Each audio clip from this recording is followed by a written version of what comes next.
there, it's Jenny from Southern Savers. I promised you guys a few weeks ago that we would do a tour of the pantry. I know it seems kind of strange, but since I'm always trying to focus on, we want to buy things when they're on sale, and we want to buy enough of them to last us until they're back on sale. It does mean that you end up with what most of us would call a stockpile. Now, before we go in, I do not recommend getting more than 6 weeks of most items, but there are times when it happens. You make money to buy salad dressing. That's probably our biggest one, that I don't need any salad dressing for years, or other items like that you end up with a little bit extra. But this also, as you keep in mind, we're a family of 7. So you're looking at a family of 7 and how much food we're storing up for 6 weeks, because the goal here is that we buy it at the best price and we buy enough of it to last us again until it's back on sale, which is right at 6 weeks in almost every single grocery store. So I'll go through and I'll show you some examples of that. So this is our pantry. It has a magical walk-in and the light turns on because my children kept keeping the light on, and it drove my husband crazy. And I'll just turn the camera around so y'all can see a little bit better. So I'll walk out. This is how big it is. I buy houses because of pantries. This is the second house that we've had that's had a walk-in pantry. I can't imagine living life without one, but you can totally do this with, shelves in the garage if you needed to. So we'll try to take this a little bit at a time. Cereal is probably the biggest thing around here with 5 kids. So this shelf is just the open boxes of cereal. Now, I don't know about you guys. I really wish that we could try to, finish a box and move on to the next one.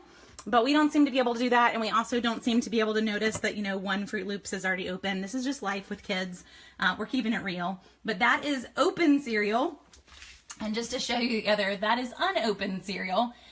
So we probably go through at least, 3 boxes a week on cereal. So that's a lot. They'll also eat Pop-Tarts from time to time. I do not fight my battles in the morning. I know that some of you, cringe at that, but we all eat different things, and we also do oatmeal. So that's our go-to, those 3 things for breakfast for everybody. From time to time, we also have bagels, which are Linder's bagels that were super cheap at Publix last week. They're in the freezer. Obviously, they are not things that we would keep in here.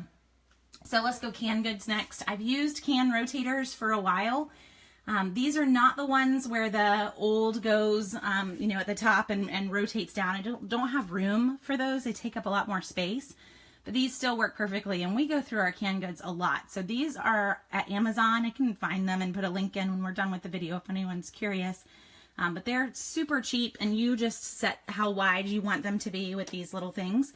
So we have 2 of them. That holds most of our canned goods and our soups and some ingredients. So I've got, like cream of soups that are going in, roasts and casseroles. We also keep some fruit in here for when we're making, those even get baked in things too, but just so you can see that. Now, this doesn't necessarily hold all of our canned goods. So again, in the keeping it real, because we want to buy them when they're super cheap, that means stocking up. And so this is kind of overflow canned goods, but everything we're regularly going to use is up here in those rotators. So this is kind of when the rotators empty out, I go digging and I just pull it up from the floor to refill. But just so you can kind of see how we keep it. Now, I don't win any organization awards on that. It's just kind of what's worked for us. And those little stands were also an Amazon purchase years ago. And they have baskets underneath, which are things that we don't actually use a lot. So we found some clearance on some frosting. So this is just a whole basket of colored frosting. And the other one ends up being a basket of ramen noodles or various lunch things that the girls can pull from. So that's kind of how all of the canned goods handle. But most of them, again, if you're just popping in, are up here. So that's how we keep everything straight. And try to keep it semi-organized. So one is green beans and one is black-eyed peas and other items. And this guy should be corn. These get moved around. I make my kids unload the groceries. So I could come in next week and they're all in different spots. But they still get the point that everything should be all the same in its little row.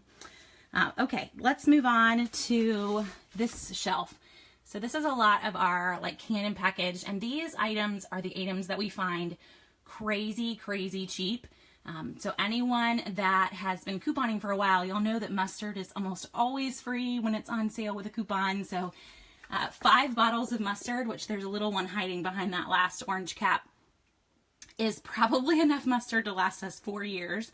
I don't really need any more, but again, if you're going to pay me to buy mustard, we're going to buy it. And hot sauce, I don't need to buy any more hot sauce for a long time. We bought it for a while and we would put it, it's a great thing to send in boxes to troops overseas.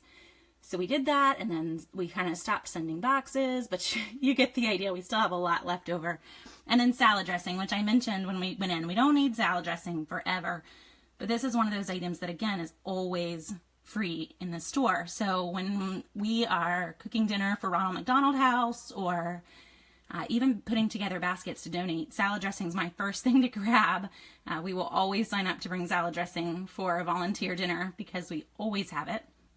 And then back there in the corner is a massive stash of mayo. We've gotten some crazy good deals here lately, and it's hard to pass up at 50 cents a jar. I mostly use mayo for pasta salad and deviled eggs, so it doesn't get used a ton, but it will last just sitting back in there. We'll go ahead and finish out all these shelves. So we do can our own veggies from our summer garden. So those are some of our pickles. And then up top, tucked away, are some tomatoes that we did last year. We're actually working on some pickles today that came in our produce box last week, I guess. There were just a ton of them, so we decided to go ahead and pickle them up and make our own spears.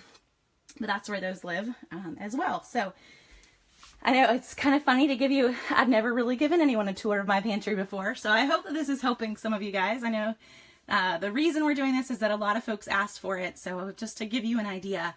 Most of this is enough to last us 6 weeks. We're not going to starve, just to kind of talk and show. We have plenty to last a long time. Let's talk pasta for a second. Pasta is always super, super cheap. There's no need to go crazy on pasta because you will see, like, this week may be Barilla, but next week is going to be Mueller's, and the week after that's Ronzoni. So don't go super overboard. For me, a lot of ours lately, like these orange boxes, have all been clearance. Bilo has been clearancing out a lot of their big brands. So I grabbed that, I think it's Mayo Batali pasta a few weeks ago. These no yolk noodles were BOGO, or 50% off recently as well. So kind of grabbing all of those items when we can. So pasta sauce as well. I have some gluten-free mix. My husband tries to do gluten-free from time to time. So that's bread mix, and there's some pizza crust behind it. And then our boxed items, we don't always eat from these, but these are perfect for those nights when mama just has no time to even think about what's for dinner. So it's okay to just confess that every now and then we eat Hamburger Helper. That's just life, and it's okay. We will still be okay tomorrow. So we have a couple. We only have 2 Hamburger Helpers, but yes, and as Becky's saying, these are great stretchers. So with a big family, this is how we make, we give you a meat, but we definitely always give you a starch. We're never going to forget a starch on your plate because it's definitely helping to make that last. So Zatarain's was 25 cents a box recently. So we have a lot right now, but red beans and rice is one of my husband's favorite meals. So those will go through quickly. And I just want to show you back in the corner, you can see my stash of paper plates. Since we're keeping it real, paper plates are one way that our family of 7 survives. So there are always paper plates kept in our stockpile and kept somewhere in the house as well. Beans, I showed you all the canned beans, but in terms of saving money, it would be wrong for me to not mention dry.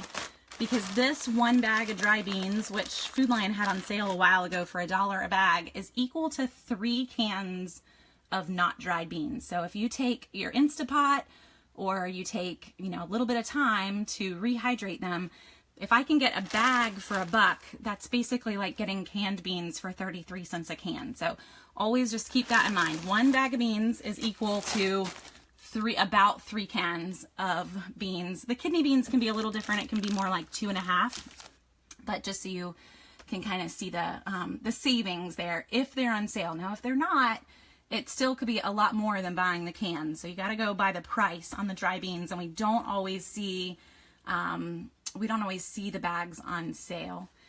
This is probably my kids' favorite corner. I don't know if you can see up there. We've got some Valentines that we got on sale, but this is our, like, we grabbed it on clearance and we stuck it away for future times. So we have some Halloween ring pops. We don't even do Halloween here.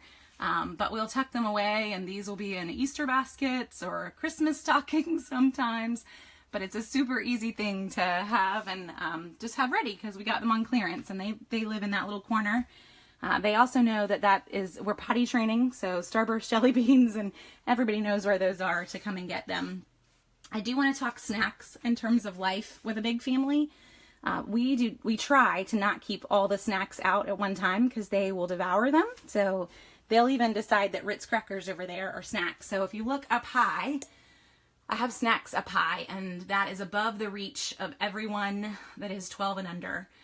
So, just as a tip, if your kids are going through what you're grabbing in the store a lot faster than you think, you're trying to buy enough for 6 weeks when it's on sale, but it's not lasting, that's one of the biggest things that I would recommend. So we have Rice Krispie treats tucked up there. And those bags we just use for school lunches, but I don't want them to get eaten as snacks, so they stay tucked away too. And there are some other things back up in there, but little mama tips, I guess, on that one. And then this side is these are really shallow shelves. I don't even think it's a foot deep. So it kind of just holds whatever I can stick over here. You can't waste space. So if you're going to give me some shelves, I'm going to try to use it. My husband loves tea, so he has his own little tea corner. Whenever I find it on sale, we just add to it.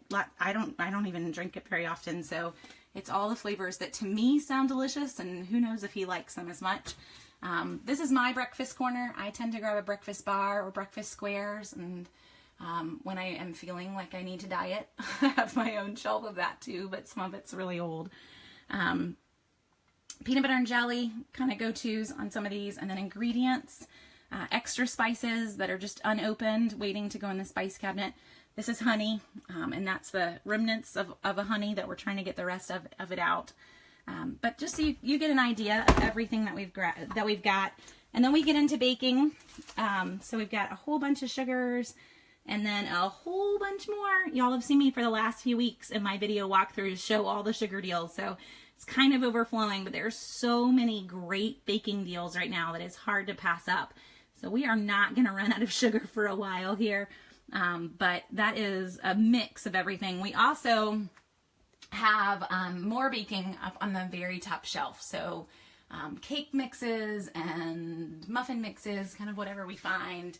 Some more Bob's Red Mill gluten-free stuff is up there too. So that kind of becomes our tuck it away if we need it. Nancy's saying you can keep your crackers in the freezer.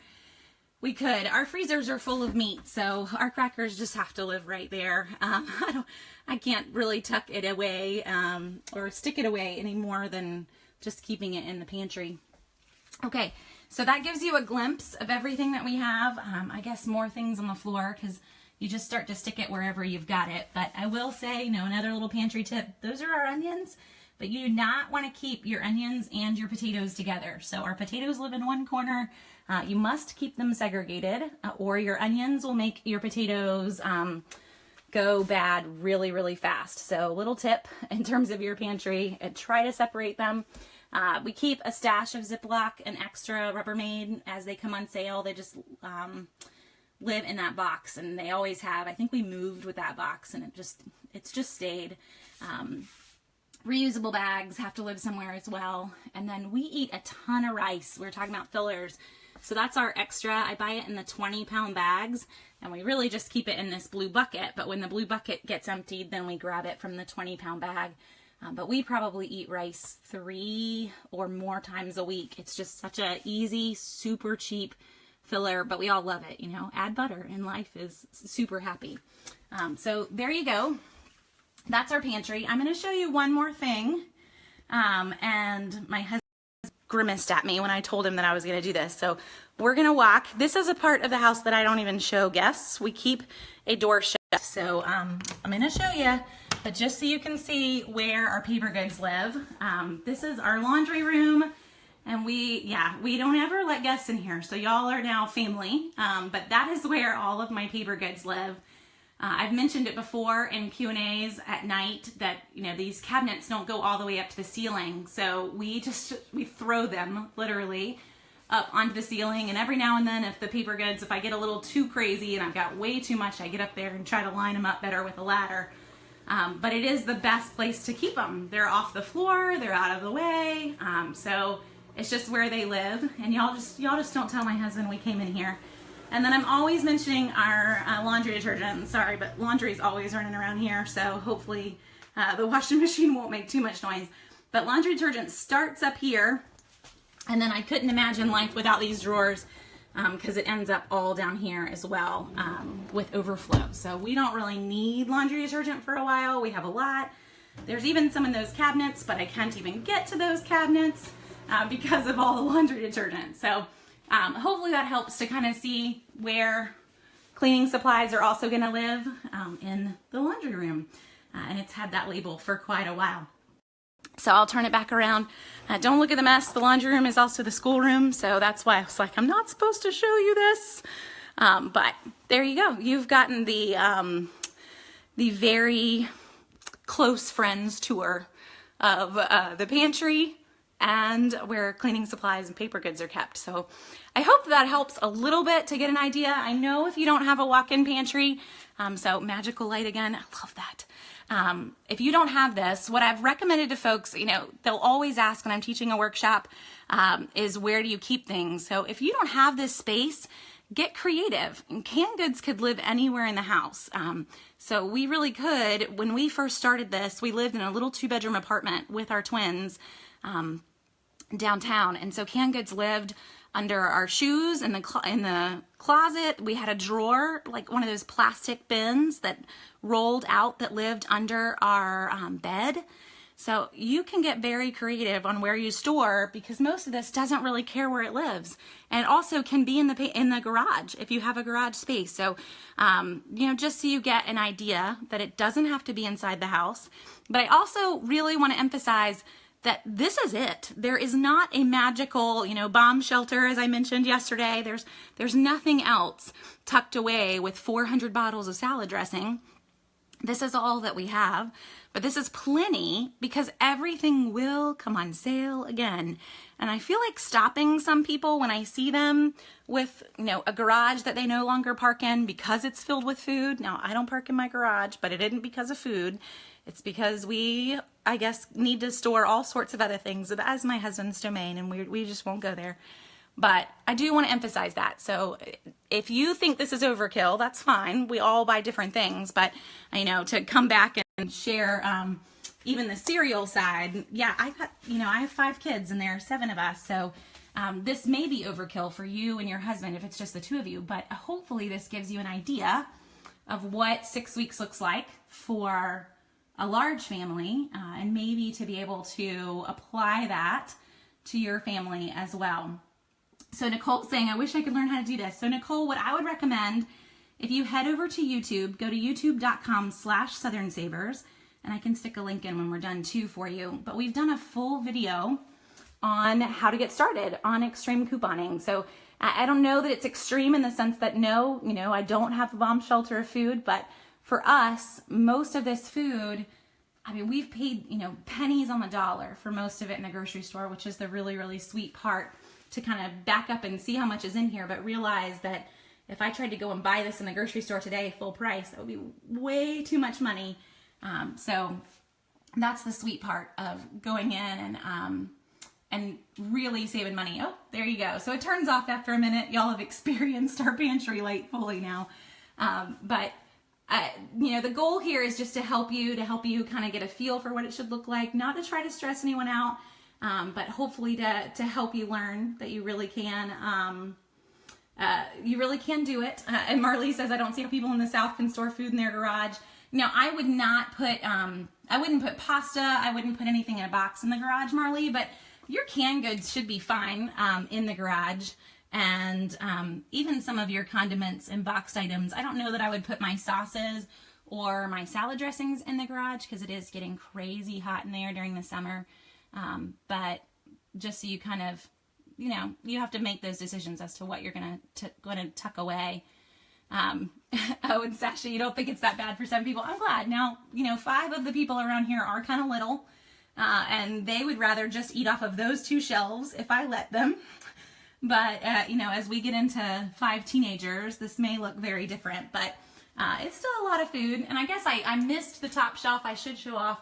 This is my husband's stash that he has grabbed through the years on sales. But if there's ever another flood in Columbia where we couldn't get to town for a week or so, that is all dried food. So it's tucked away and saved as well. I mean, I could take that over with regular food, but it lives in here too, just as dried food so that we're ready to go.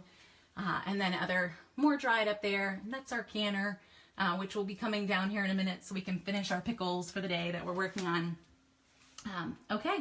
Well, I'll come back. I'll stick in the links to our can racks if you were wondering about those. I know I saw Danny mention that. And if you want them, I'll stick in the links to our little drawers that are on the bottom too. I got them both at the exact same time. So it's just the same purchase for us on Amazon. If you've got any questions, I'll try to keep an eye on the comments today. But no, thanks for joining me. Don't ever know who all's going to pop in on a Saturday morning, but I had a lot of you guys. So I do hope this was helpful and not stressful. That was the goal. Not overwhelming, because that is all of this, that we need to make this as easy as possible and not overwhelming. So y'all have a great rest of your Saturday. I'll stick those links in, and I will talk to you again tomorrow with all of the new coupons and deals that go along with our new Sunday coupons. So take care.